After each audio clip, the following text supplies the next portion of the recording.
हाय, मी नीलम. बोलावे कसे? विशेषतः बालवाडी शिक्षिकांसाठी मी एक शिबिर घेतलं होतं. त्यातील खूप सुंदर विचार की जे सगळ्यांना फार उपयोगी आहेत, ते मी आज इथे सादर करत आहे. निरागस, गोंडस, सोज्वळ फुलांना म्हणजेच मुलांना फुलविण्याचे कार्य ज्यांनी निवडले आहे, अशा सर्व शिक्षिकांसाठी खास आजचा हा क्षण कौतुकास्पद आहे.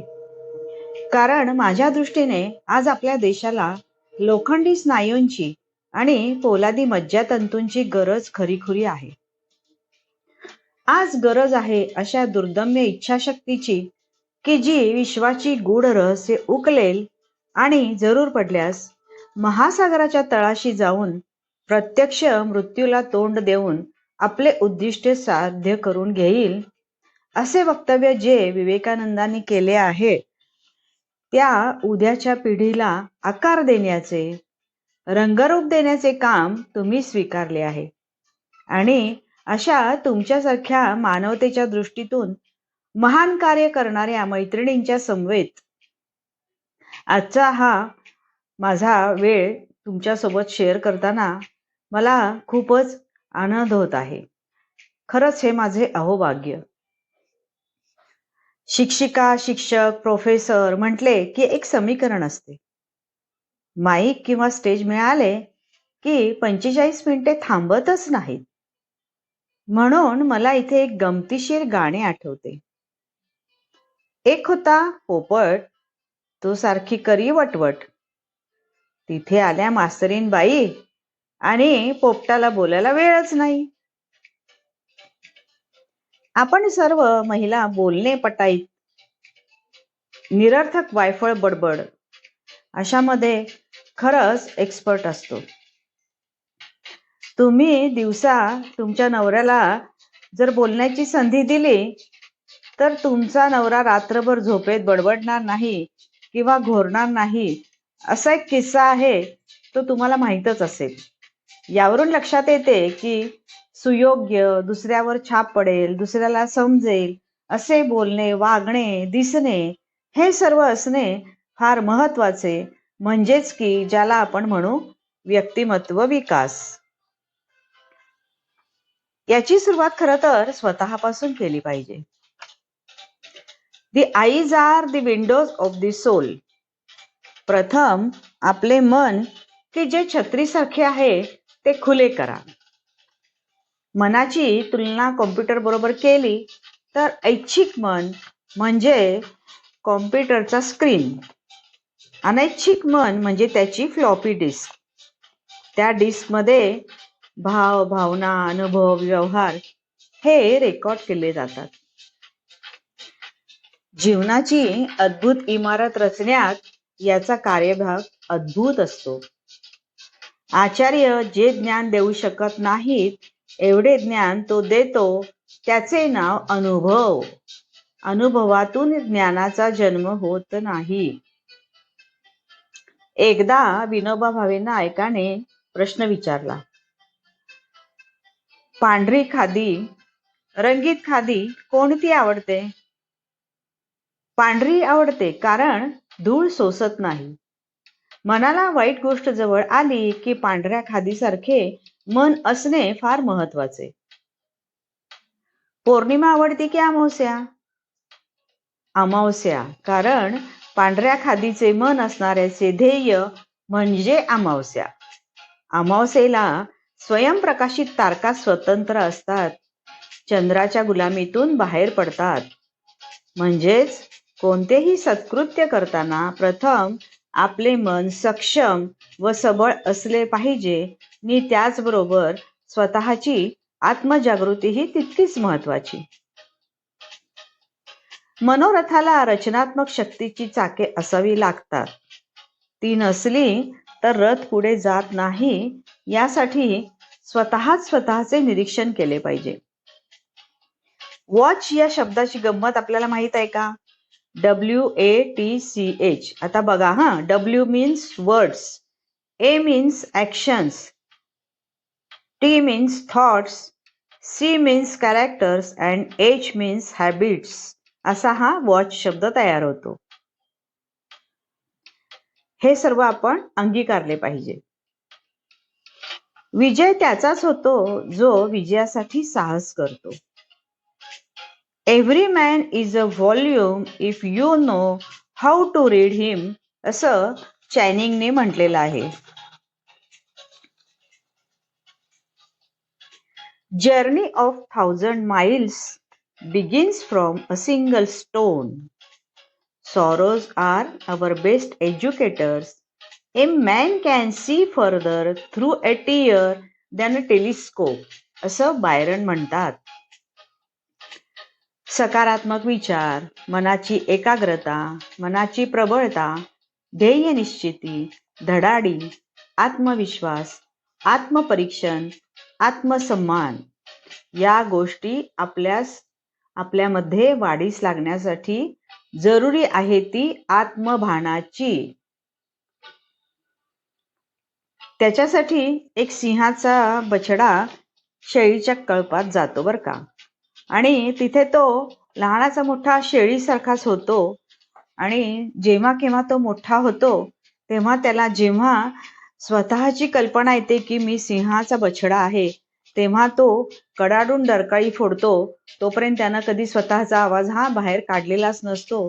ही पण गोष्ट तुम्हाला माहीत असेल, ती आता मी इथं सगळी सांगत बसत नाही. जीवनात चारी बाजूला संधींचे बियाणे टाकलेले आहे, ते शोधून काढण्यासाठी मेहनत करण्याची गरज असते. तुम्ही चालायचे बंद केले तर रस्ता काही तुमच्या पायाखालून सरकत जाणार नाही. तुम्ही जसजसे पुढे जाता तसतसा रस्ता कमी होत जातो. तेव्हा वाटचाल चालू ठेवा. हरिवंशराय बच्चन म्हणतात, यदि मन की बन जाए तो अच्छा, नहीं बन जाए तो ज्यादा अच्छा. 2 रुपयात येणारी वस्तू म्हणजे गहू, त्याच्यानंतर काडेपेटी वगैरे, उदबत्ती, अशा सगळ्या गोष्टी ज्या काय आहेत त्याची प्रत्येकाची छोटी छोटी उदाहरणं द्यायची झाली तर एक उदाहरण उदबत्तीचं सांगते की घरभर सुगंध पसरवणारी, पण बघायला तर गेलेली 1 किंवा 2 रुपयात मिळणारी वस्तू, पण ती घरभर सुगंध पसरवते. म्हणून दुर्गंधाचे दूत बनण्याऐवजी सुगंधाचे सौदागर बनावे. आजच्या शिक्षण पद्धतीबद्दल तर बोलावे तेवढे थोडेच आहे. शिक्षण मध्ये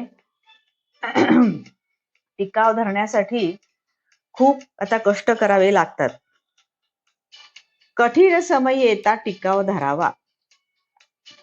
सकस शिक्षण अत्यंतिक महत्वाचे. स्वतःच्या बोलण्यात आकर्षकता, प्रभावीपणा हवा. या आकर्षक प्रारंभाचे सूत्र काय आहे? ABCD. ए म्हणजे अटेन्शन, श्रोत्याचे लक्ष वेधून घेणे. बी म्हणजे बेनिफिट्स, फायदे.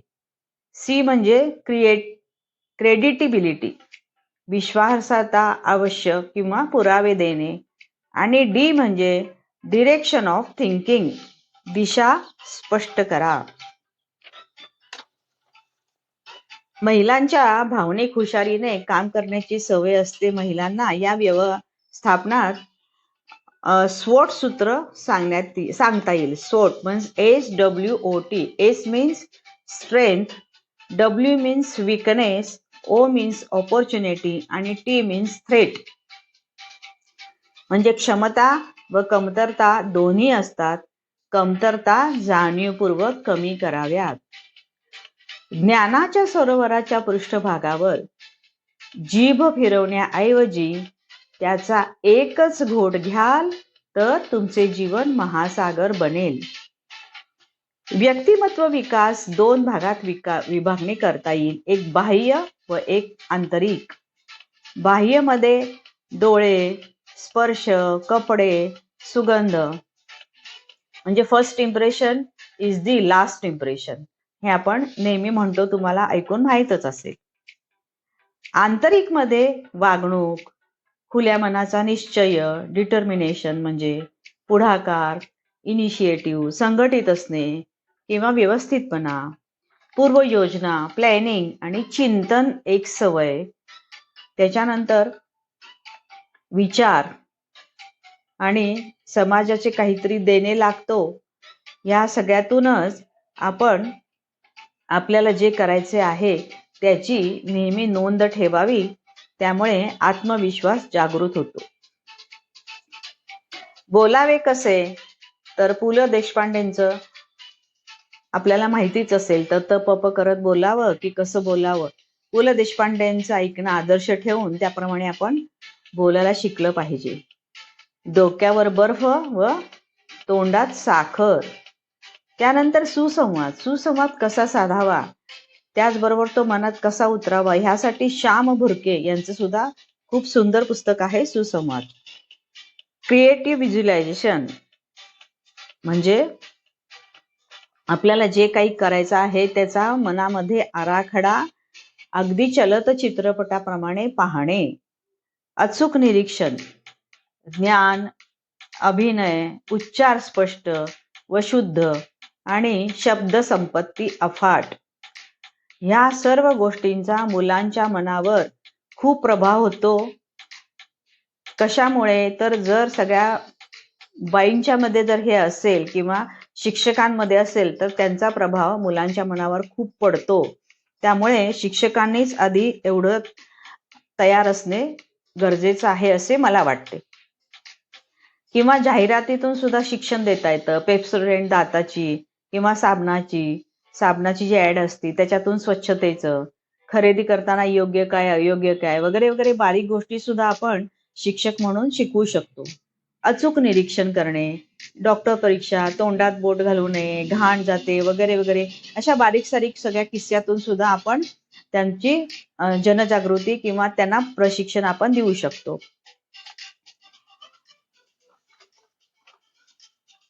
दुसरं आहे की निरीक्षण दृष्टी फार महत्वाची आहे. त्यासाठी मग स्वामी विवेकानंद, शिवाजी महाराज किंवा आपले गुरु गोविंद सिंग अशा बऱ्याच गोष्टी, येशू ख्रिस्त, अशा सगळ्यांच्या गोष्टी आणि हे सगळं सांगून त्यातून आपण त्यांना ह्या सगळ्या गोष्टी शिकवू शकतो. एकूण सांगायचा उद्देश हाच की पगार मिळतो म्हणून पाट्या टाकणे हे काम करू नये. कारण लहान मुलांना तर शिक्षक शिक्षिका म्हणजे देवासमान असतात. त्यांचा एक अक्षर ते खाली पडू देत नाहीत.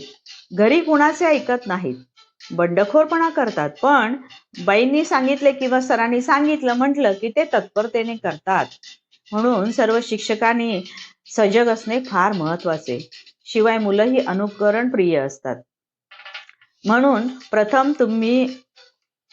आम्ही सर्व शिक्षकांनी प्रथम स्वतःलाच घडवलं पाहिजे. आणि मग भारा भागवत यांची फास्टर फेणे किंवा नाधो तामणकर यांची गोट्या किंवा रामायण महाभारत या गोष्टीतून मुलांना बरेच काही मिळते. इथे मी एक किस्सा सांगते. सरोवरातून पाणी भरून मी घरी आले. पाहतो तर घडा रिकामा. पुन्हा पाणी भरायला गेले तसेच झाले. पुन्हा घड्यात पाहिले तर छोटेसे छिद्र बंद करायला माझ्याजवळ कसलेच साधन नव्हते. घडा सुद्धा एकच. काय करावे सुचत नव्हते. शेवटी घडा घेऊन सरोवराच्या तळाशी बुडी मारली नि वर आले. पाहते तर छिद्राच्या जागी एक चिमुकला खडा इतक्या बेमालूमपणे बसला होता की माझी अडचण दूर झाली. सरोवराच्या पृष्ठभागावर पाणी मी भरत राहिले असते तर माझा घडा पाण्याने भरून रिकामाच राहिला असता.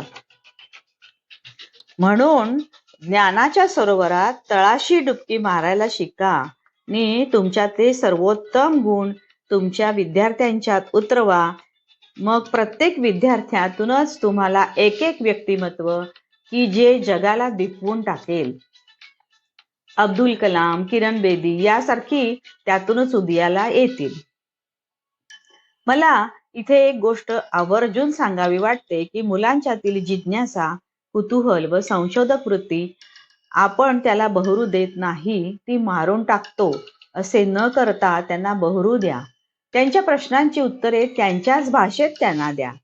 परवा इथे डॉक्टर भिडे यांचे बालविज्ञान चळवळ यावर भाषण झाले, ते जर कुणी ऐकले असते तर या गोष्टीचा उल्लेख त्यांनी केला होता.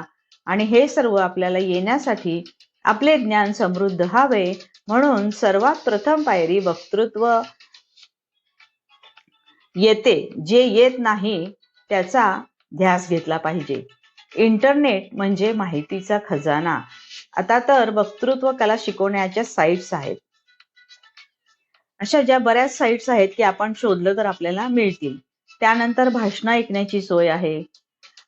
उत्तमोत्तम भाषणांचा तुम्ही साईट्सवर जाऊन ते ऐकून स्वतःचा विकास करून घेऊ शकता. नुसत्या ओल्या मातीला महत्व नाही, तर तिला आकार देणाऱ्या कुशल अशा हातांना अधिक महत्व आहे. हे हात तर आपलेच आहेत. केल्याने होत आहे रे, आधी केलेची पाहिजे. आयुष्याच्या गणितात भाग्य नेहमीच कष्टाच्या किंवा प्रयत्नांच्या समप्रमाणात चालते, हे निखळ सत्य आहे. आणि म्हणून मला इथे मंगेश पाडगावकर आठवतात. तुलना करत बसायचं नसतं ग, प्रत्येकाचं वेगळेपण असतं ग. प्रत्येकाच्या जीवनाला आपला असा एक ठेका असतो, आपली अशी चाल असते, आपला असा रिदम असतो. त्या चालीत चालताना ते आयुष्य आपोआपच सुंदर होऊन जातं. त्याला त्याचा स्वतःचा डौल लाभतो. हे सर्व शक्य आहे फक्त वाचनातून. त्यासाठी डोंगरा एवढा शिवराम कारंथांचं किंवा कहाणी लंडनच्या आजीबाईंची सरोजिनी वैद्य किंवा एक होता कारवर वीणा गवाणकर, अग्निपंख, नोरिना अशी स्फूर्ती देणारी प्रोत्साहन मिळणारी पुस्तके वाचली पाहिजेत. प्रयत्ने वाळूचे कण रगडिता तेलही गळे. सध्याच्या धकाधकीच्या जीवनात आवश्यक असणारी मनशांती, मनात आणू ते करण्याची धमक, जिद्द, स्फूर्ती देणारी गोष्ट मन. आणि ह्या मनावरच मी बराच अभ्यास केलेला आहे, योगा, ध्यान, रेकी. तेव्हा माझ्या साईटवर तुम्हाला या सगळ्याची भरपूर व्हिडिओज मिळतील. मन घडविण्याचे तंत्र आणि मंत्र सांगणारी विद्या रेकी. साधना का पथ कठिन है, शपथ लेना तो सरल है, पर निभाना ही कठिन है. शलभ बन जलना सरल है, दीप की जलती शिखा पर स्वयं को तिल तिल जलकर दीप बनना ही कठिन है. घोड्यावरची मांड बळकट असली आणि हातातला लगाम घट्ट धरून ठेवला म्हणजे दैवाचं घोडं निमूटपणे स्वाराच्या नियंत्रणाखाली धावत राहतं. मीच आहे देव माझ्या दैवाला घडवणारा. Barking freeze. तर अशा ह्या माझ्या लेक्चरसाठी मी तुम्हाला डिस्क्रिप्शन मध्ये माझ्या YouTube चॅनल बोलकी पुस्तके आणि सप्तरंग त्याची लिंक, पुस्तकांची नावं आणि पुस्तकं वाचण्यासाठी असणाऱ्या सर्व साईट्स याची सर्व माहिती मी आपणाला डिस्क्रिप्शन बॉक्समध्ये टाकते. धन्यवाद. आपल्याला हे कसं वाटलं त्याचा अभिप्राय मला नक्की कळवा. लाईक, कमेंट करा, शेअर करा. बाय.